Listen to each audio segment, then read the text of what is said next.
Hey guys, Craig here. How you doing? I got a home brew here down in the brew dungeon, and I have a home brew that was sent in from Norway. These guys have been sending me quite a few beers. This is from Ola and Paul. I think I pronounced that properly. I hope so. But this is oh, he forgot his glasses again. Can you believe Craig forgot his glasses? This is a German Kolsch blonde ale. And I think it says 6.2%, I think. If I'm wrong, I'll put it at the bottom of the screen. Okay? So this is a all-grain brew. These guys brew all the time. Let's give it a whirl. I got a glass here. Let's see. Okay. I came prepared. These guys are Vikings, and I knew that it would be difficult to get this lid off. Somebody hulked out on this lid. And it's bulging too, so I hope it doesn't... no, we're good. Oh, the smell that comes out of that. It's nice. Very nice. A little bit hazy. It's been in my closet for about 2 weeks. I just put it in the fridge a little while ago. I love cloudy beer. Just do. Am I looking at the camera? I've got a big bright light in front of me here. Okay, let's give this a pour, shall we? I picked this glass. I wasn't sure how big of a glass we were going to need, because as you can see, there's a bit of foam there. Might just do it. Might almost do it. A little bit left in the bottom. That's for the chef. Okay. And I am a chef. Not professional, but... Boy, oh boy. She's looking nice. Very nice aroma. I'm not a beer reviewer, disclaimer. And no, I haven't had a beer yet today. So, I'll see if I can critique this the best I can. Plus, I'll ramble on about some stuff for a little while. There's lots going on. I hope I'm not making noise on this. I've got a microphone down here. Okay, are we ready? Yeah.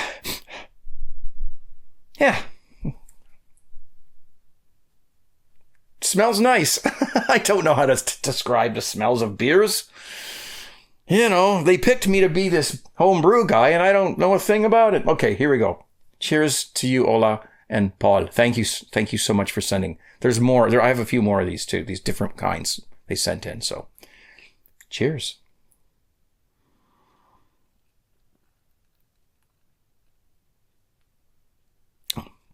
Wow. Oh, carbonated. You know what? That is extremely nice beer.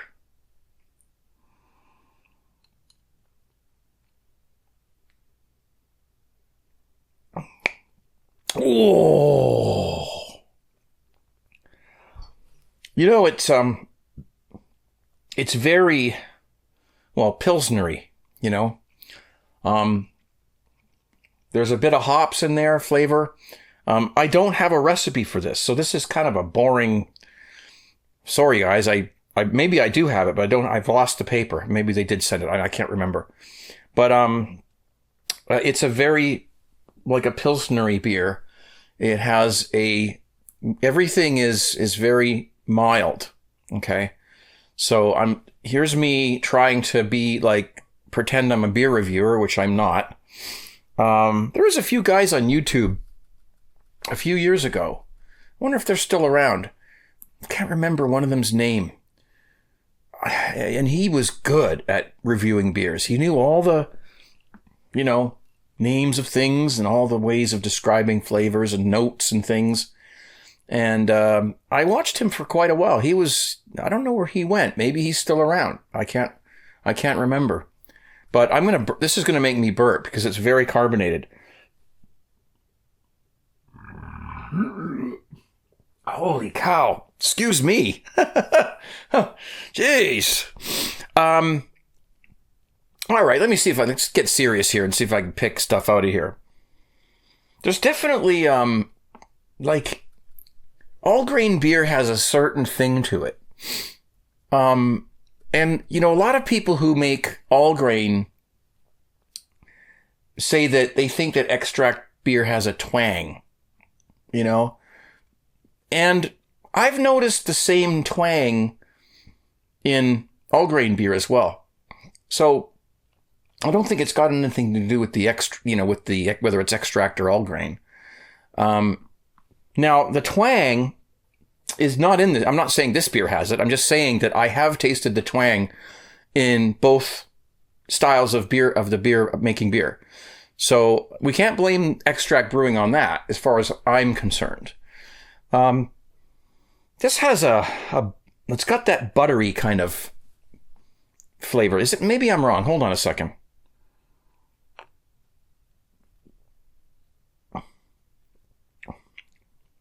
No, it doesn't have that.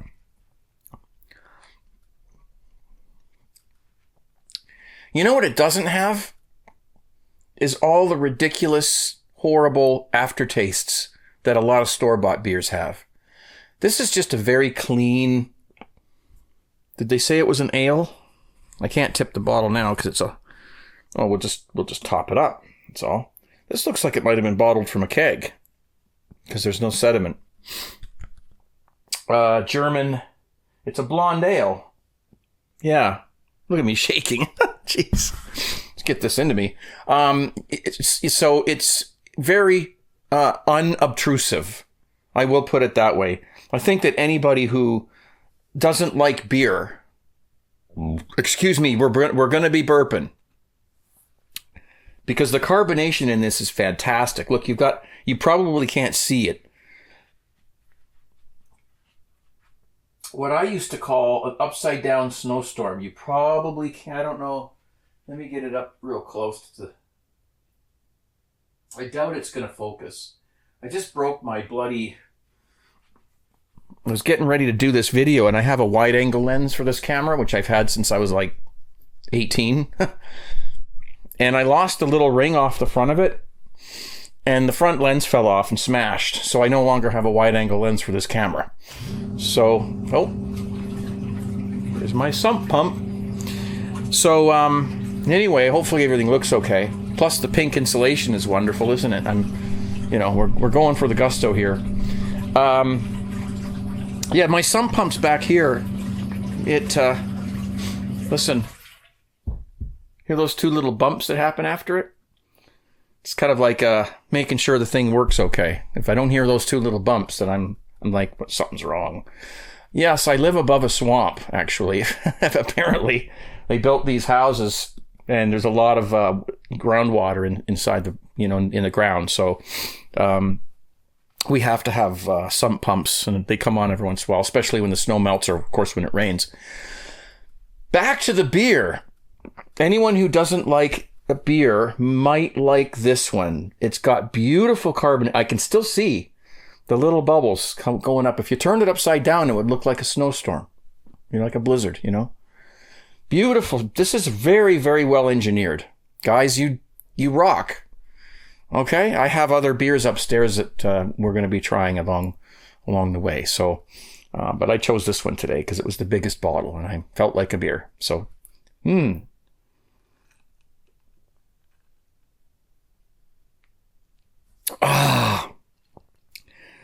Never be without your pliers when you're getting a beer from Vikings. I bought this a little while ago. I don't know if I showed this yet. It's one of those temperature probe things. You fire it at stuff. Let's see. We'll do the wall. The wall is 72.5 degrees. So now I've got a thing of wine going here. I don't know if you can see it because my wide angle lens is broken now. That fermenter of wine is 80 degrees, which is that's a little high, but that's fine for wine. Wine doesn't care whether it's fermenting a little high. So, that's no problem there. I'm not worried about that. If my beer was at that temperature, I'd be a little bit, well, let's see. Over there is a fermenter of beer.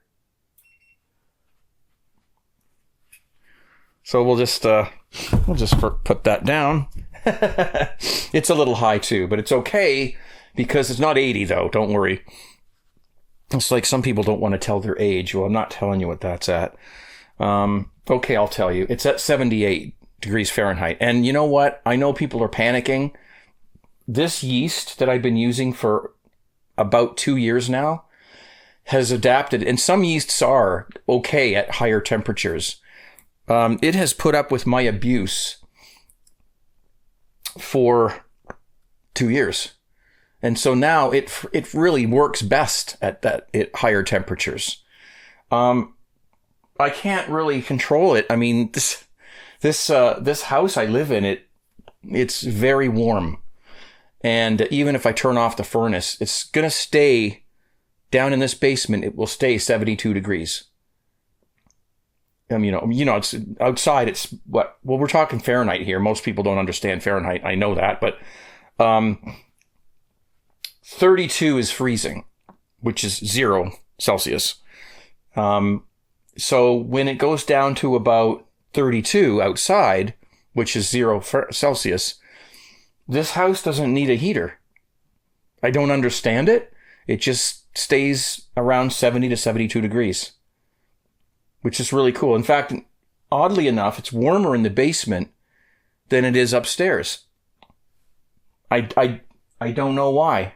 I don't know. 78 Fahrenheit is as cool as it's going to, especially because when beer ferments, it creates its own heat, right? So I'd have to build a fermentation chamber in order to keep it lower than that. So it's nice and warm down here, but not so good for brewing pilsners and things like that, or lagers, for lagering, But luckily the yeast that I'm using is used to it. It doesn't mind it at all. And my beer turns out great. I like my beer. It's probably not as good as this, although I have had some batches that I could have passed off as all grain. And they were just extract beers, excuse me. So, whatever. That's that. I'm enjoying this.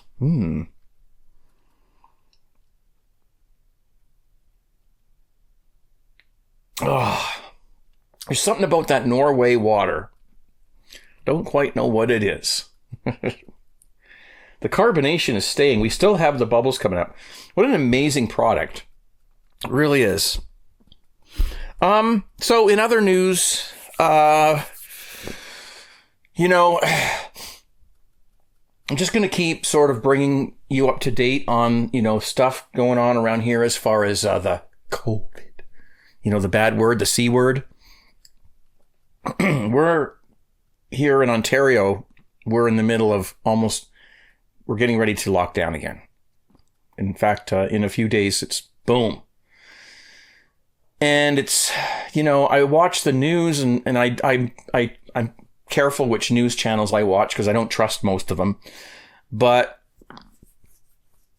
people are really suffering, like, businesses. And, I watched this one video where this woman, she was talking about her mother who lives in Jamaica.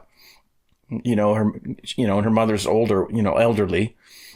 And her mother used to travel every single year for years and years and years, and come up and over there and visit and have dinner. And they had this Jamaican thing with jerk on it, turkey, or whatever they called it. And she was talking on the news, and she was talking about it, and all of a sudden she stopped and she started to cry. I can't even, see members of my family either now. My mom lives down the street. It's like, Mom, if you don't want me to, it's up to you. It's just, people are getting sick of it. And I don't really know what to make of it. Because on one hand, there are those who, say, yes, we got to take this seriously. This is bad. We've all got to stay away from each other. We've got to social distance, wear the masks, do the gloves and all, whatever else you got to do. Wash your hands, right?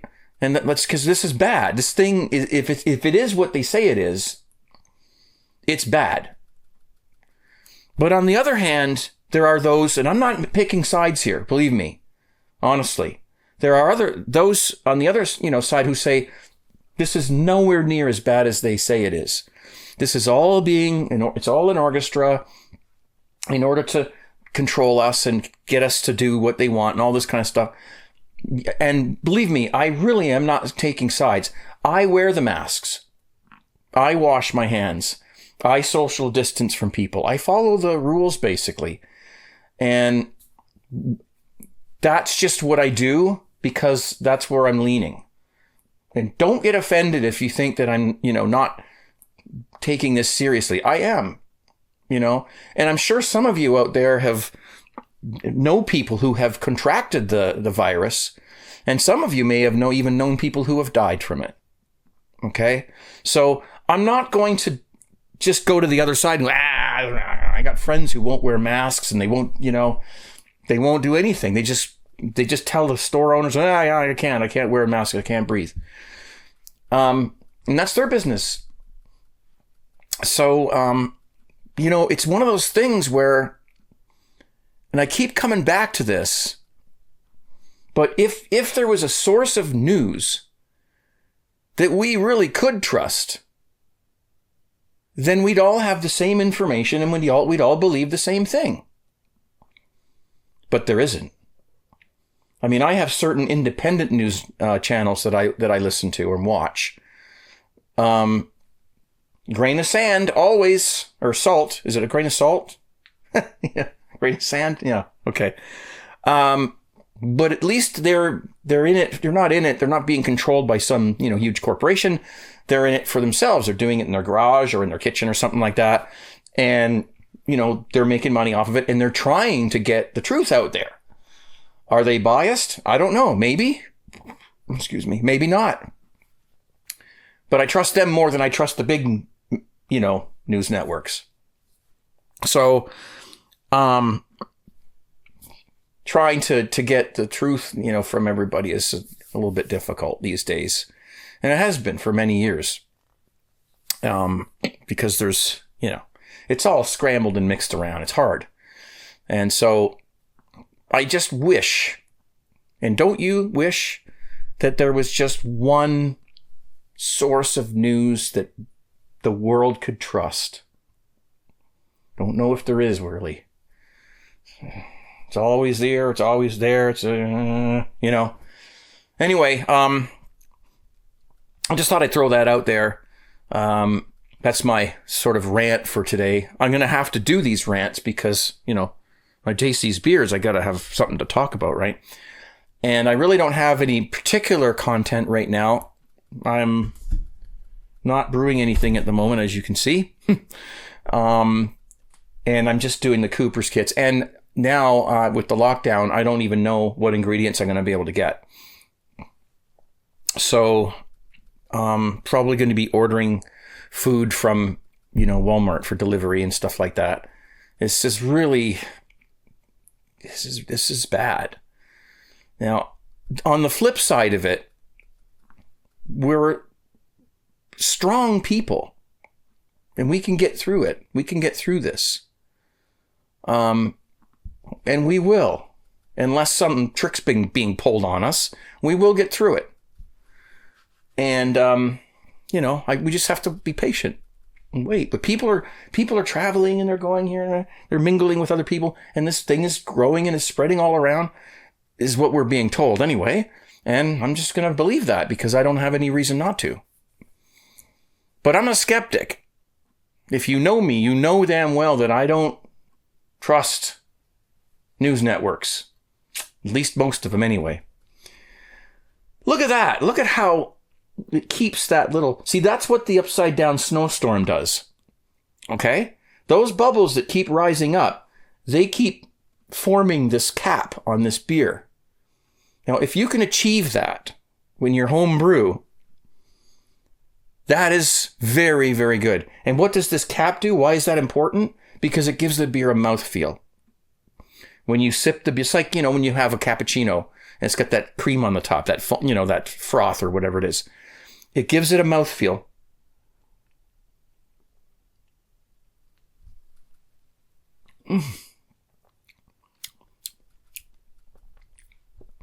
These guys should open a brewery. I mean, really, a microbrewery.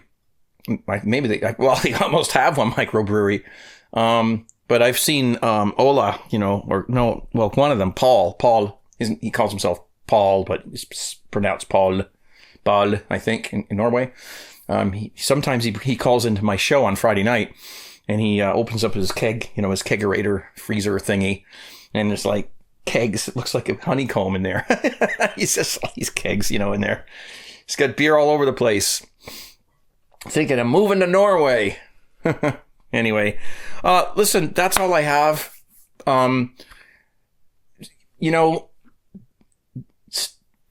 Stay safe. Wash your hands. Wear the darn frickin' masks. And I don't, try to get to the truth of things. Try to figure out who to believe, who not to believe. I'm not going to sit here and dictate to you what you should think.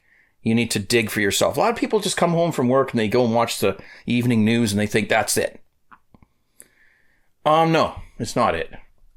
Those corporation news networks they don't tell you some things and they'll emphasize other things and they'll twist some things. It's awful. I don't trust them.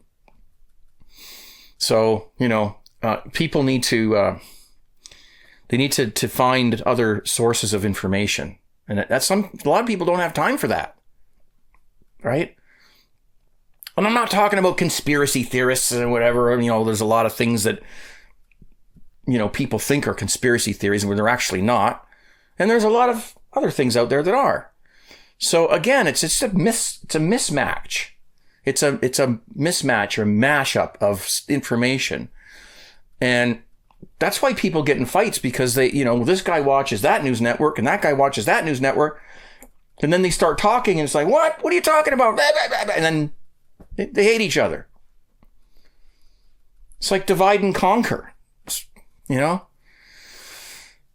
a shame. But anyways, I will leave that alone. I've said enough about it.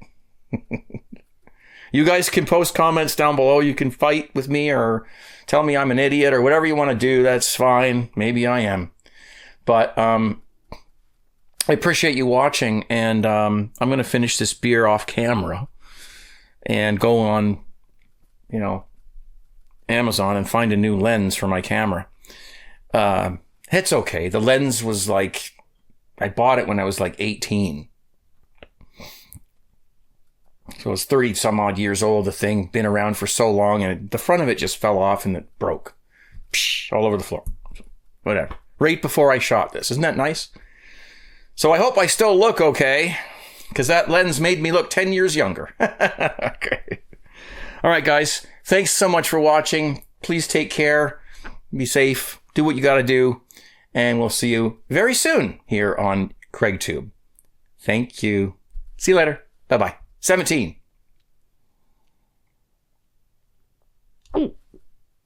Gulp. Friday nights, live. Vaughn.live/CraigTube. Shirts. TGTshirts.com. He's not stopping printing shirts. He's still going to print them. He's not shut down. So you want to get a shirt? That's where you do it. Subscribe, do all that crazy stuff. Right? All right. Bye.